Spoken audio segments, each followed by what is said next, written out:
Element का कौन सा कॉलम है, कौन सा ग्रुप है। उसके बाद सिमिलरली n=4 के लिए ये कॉन्फ़िगरेशन और n=6 के लिए ये कॉन्फ़िगरेशन ये हमें बतानी है। तो चलिए इसको सॉल्व करते हैं। सबसे पहले हम अपना बढ़ते हैं 3s/3p4 की तरफ। ये क्वेश्चंस को करने का तरीका आप थोड़ा समझ लें।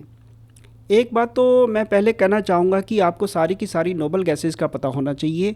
जब भी कॉन्फ़िगरेशन का बात हो, कोई भी क्वेश्चन हो, कंपटीशन में आए, बोर्ड में आए, कोई भी क्वेश्चन हो, आपको जब भी कॉन्फ़िगरेशन रिलेटेड क्वेश्चन हो तो आपको ये नोबल गैसेस का इस्तेमाल हमेशा करना चाहिए। Helium, neon, argon, krypton, xenon, radon, ये सबको आप पीरियड वाइज याद कर लें।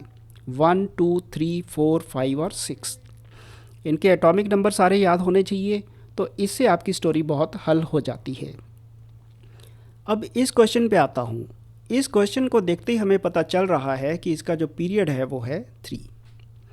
अब इसके 3 से हम इसकी जो नोबल गैस है वो ढूंढते हैं कि पिछले साइड पे नोबल गैस कौन सी आती है। यानी कि सेकंड पीरियड, एक पीरियड ऊपर जाके उसके लास्ट ग्रुप में जो नोबल गैस बैठती है वो आपकी बैठती है नियॉन।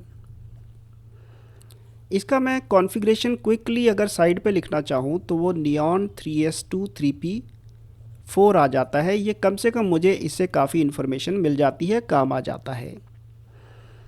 मुझे यहाँ से देख के ये सीधा पता चल रहा है कि नियॉन से आगे मैं अगर 6 कॉलम जाता हूँ तो मैं अपने इस एलिमेंट तक पहुँच जाऊँगा। मुझे पीरियड का तो पता चल चुका है, मुझे ग्रुप ढूंढना है। ग्रुप के लिए मुझे ये पता है कि नियॉन के अगले पीरियड में यानी कि थर्ड पीरियड में मुझे लेफ़्ट साइड से 6 कॉलम आगे बढ़ना है। अब मुझे ये पता है कि 3s2 और 3p4 है, इसमें डी वाले कॉलम आने वाले नहीं हैं, डी ब्लॉक आने वाला नहीं है, क्योंकि ये कॉलम आपका ये हो जाता है सोडियम मैग्नीशियम वाला।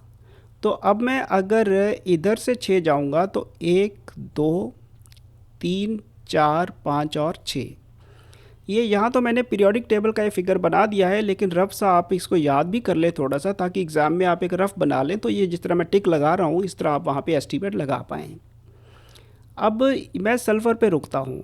मुझे वैसे ही ऑक्सीजन का वैसे ही पता है कि ये 16वां होता है, तो मैं एक तो यहाँ सीधा इसका ग्रुप 16 ऐसे ही लिख सकता हूँ। दूसरा, अगर मुझे काउंटिंग वगैरह भी करनी है तो ये फर्स्ट ग्रुप, ये सेकंड ग्रुप, उसके बाद ये 13th होता है, 14th, 15th और 16th। तो इसका जो फर्स्ट वाले का आंसर बनता है कि it is third period and 16th group and the element is sulphur. Sulphur का मुझे वैसे भी पता चल जाता है क्योंकि ये 10 यहाँ पे 2, 12 और 4, 16, 10, 2, 12 और 4, 16, तो 16 जो Z है वो सल्फ़र का होता है। तो इसका मैं आंसर लिख दूंगा द एलिमेंट इज़ सल्फ़र। अब हम अपने नेक्स्ट क्वेश्चन पे बढ़ते हैं, जिसमें उसने 4s2 3d2 का पूछा है। 4s2 को देखते ही मुझे पता चलता है कि ये पीरियड होगा 4। ये तो सीधे सीधे क्लियर ये बात। पीरियड 4 के लिए मुझे थर्ड पीरियड की आखिर की नोबल गैस पकड़ लेनी चाहिए, वो आती है आर्गन। तो मैं इसकी जो कॉन्फ़िगरेशन है वो लिख दूंगा आर्गन, 4s2 और 3d2। आर्गन के अगले वाले पीरियड यानी कि फोर्थ पीरियड में मुझे चौथे कॉलम तक पहुंचना है, क्योंकि 2 और 2 4, और ये डी की वजह से मुझे ये भी पता है कि मैं डी ब्लॉक में घुस जाऊंगा। तो मैं इसका जो बता सकता हूँ कि ये डी ब्लॉक का सेकंड ग्रुप है, यानी कि ओवरऑल ग्रुप कौन सा हो गया, फोर्थ। फर्स्ट 2 तो इसके हो गए, फिर डी ब्लॉक शुरू हो जाता है थर्ड फोर्थ, यानी कि ग्रुप 4 और पीरियड भी 4 हो गया। इसका मैं अगर इसका एटॉमिक नंबर बताना चाहूँ तो ये 18 और 2 10 और 2 22, और ये मुझे पता है कि ये टाइटेनियम होता है। और इसको मैं अगर यहाँ शो करना चाहूँ तो वो ये यहाँ पे पहुँच जाता है। तो ये इस वीडियो को थोड़ा दोबारा ज़रूर देखते रहें, ये तरीका बहुत अच्छा है इसको करने का। चलिए अब इसका आंसर लिख लेते हैं कि दैट इज़ आर्गन +4 = 22 टाइटेनियम, और पीरियड 4 और ग्रुप भी 4, क्योंकि 2 और 2 4, डी ब्लॉक में घुसने से चौथा ग्रुप आएगा यहाँ पे। इसके बाद आपका नेक्स्ट क्वेश्चन है 6s2 4f5 और 5d1। ये 6 से मुझे पता चलता है पीरियड है 6, और पिछला पीरियड 5 के आखिर में नोबल गैस आती है जीनॉन, याद रखें।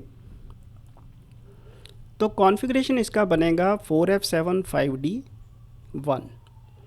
तो इसका पहला तो लिख दें कि इसका पीरियड 6 है।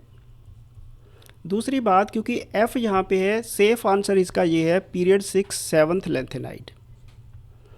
ये तो इसका सेफेस्ट आंसर है और शॉर्टेस्ट आंसर है, क्योंकि F होने से आप 7 देख रहे हैं तो 7th लेंथेनाइड, मुद्दा ही ख़त्म हो जाता है। अब लेकिन अगर इसके थोड़े डिटेल देखने हैं, उसके लिए आपको ज़ीनॉन का पता है कि 54 होता है, और उसके अगले यानी कि 6th पीरियड में जाके 2 7 9 और 1 10 आपको आगे कॉलम जाना है। तो अगर मैं पीरियोडिक टेबल की हेल्प से उठाना चाहूँ तो आपका 1 2 3 ये लेंथेनम यहाँ 3 4 5 6 7 8 9 10। सो 7th लेंथेनाइड यानी कि gadolinium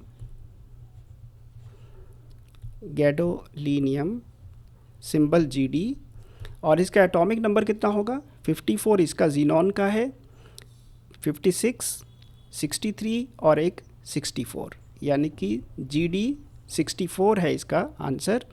it is 7th lanthanide और इट्स पीरियड इज़ 6। ये इस तरह से आपको करना है। समराइज़ कर देता हूँ। पहले नोबल गैस ढूंढ लें, हेल्प होती है। हालांकि इसमें नोबल गैस ना भी ढूंढते तो थोड़ा आप ओरली कर सकते थे, लेकिन देखिए ये ज़ीनॉन वगैरह मिलने से कम Z वगैरह तो मिल ही जाते हैं ना। तो ये कॉन्फ़िगरेशन आपको इस तरह पूरी करनी चाहिए। सबसे पहले आप नोबल गैस ढूंढें पिछले पीरियड की, फिर उसके बाद आप ये इलेक्ट्रॉन काउंट कर लें, कॉलम काउंट हो जाएगा। जब कॉलम काउंट हो गया आपका, तो आप अगर वो कॉलम एग्जिस्ट करते हैं तो वही कॉलम काउंट करके ग्रुप ढूंढ लीजिए। जैसे अगर ये वाले कॉलम्स में काउंटिंग जैसे स्किप थे, ये थे ही नहीं, तो हमने 13 14 15 16 कर लिया था। अब यहाँ पे डी ब्लॉक में आके हमें 2 था दिया, तो 1 2 3 4 यहाँ तक पहुँच गए थे। फिर F की वजह से जब लेंथेनम की बारी आई तो हमने उसको सीधा सिंपल आंसर बोल दिया कि that is the 7th lanthanide. ये इस तरह से आपको ये क्वेश्चन करना है। Thank you.